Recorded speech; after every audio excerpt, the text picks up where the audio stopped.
The Middle East is entering one of its most volatile periods in recent years. Bombs are falling on Iran. The Strait of Hormuz, a critical artery for the world's energy supply, has been declared temporarily closed to traffic. 3 oil tankers have been damaged. Over 200 ships are stranded at sea. And while the Persian Gulf is engulfed in flames, the United States is deeply divided over the very war the White House has initiated. What is really happening? Hormuz, the world's lifeline, now a choke point. The Strait of Hormuz is more than just a sea lane. It's the transit point for approximately 20% of the global oil supply. Every day, tens of millions of barrels of oil pass through this narrow waterway, originating from Saudi Arabia, the UAE, Iraq, Kuwait, Iran, and other nations in the region. Furthermore, a significant portion of Qatar's liquefied natural gas, NES-IC, LNG, exports all relies on this route. Iran has announced a temporary suspension of maritime activities through the strait. Almost immediately, at least 3 oil tankers have sustained damage in the Gulf waters. One vessel reported an explosion, another was struck by an unidentified object. A third narrowly avoided being hit by debris from an aerial intercept. Than 200 vessels, including oil and LNG tankers, are now anchored, awaiting developments. A greater danger lurks: naval mines. These narrow shipping lanes could be blockaded in a matter of hours should the conflict escalate further. If Hormuz were to be completely closed, the world could witness the most severe oil shock since the early 2000s, potentially triggering widespread economic instability. Oil prices, a ticking time bomb. The insurance market has reacted swiftly. War risk insurance premiums in the Gulf region are projected to increase by 25% to 50%. Several oil and gas corporations and ship owners have already suspended shipments through the area. If the supply is disrupted, oil prices could skyrocket within days. Gasoline prices in the United States could surge.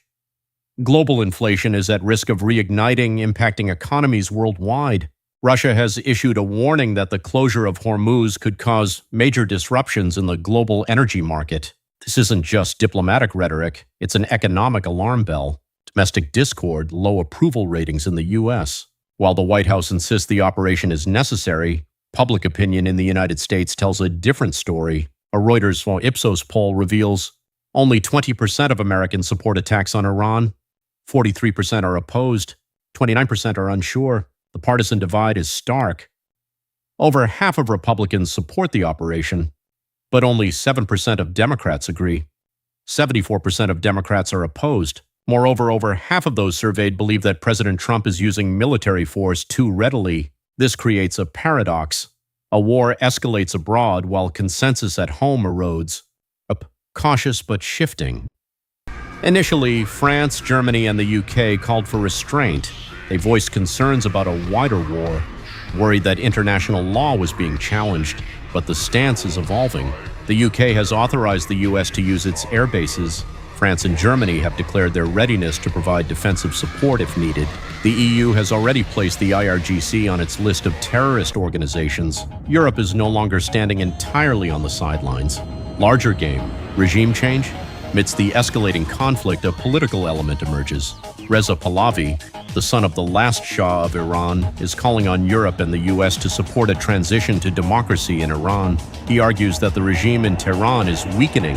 However, the Iranian opposition is fragmented, and regime change is rarely a straightforward process. If Iran were to fall into a power vacuum, instability could spread beyond its borders, potentially destabilizing the entire region. 4 weeks of destiny? President Trump predicts the operation could last approximately 4 weeks. But history shows conflicts in the Middle East rarely adhere to projected timelines. If Iran blockades Hormuz, if oil prices spike dramatically, if regional forces become more deeply involved, 4 weeks could become a much longer chapter. The world is watching. 3 factors are intertwined: military escalation, internal political divisions within the United States, the threat of a global energy crisis. The question now is not just who wins or loses, but will the Middle East descend into a new cycle of instability? Will the global economy suffer a major shock? And will domestic support be sufficient to sustain the operation? These 4 weeks of destiny may only be the beginning. What do you think Iran's reaction will be? Will oil prices surge in the coming week?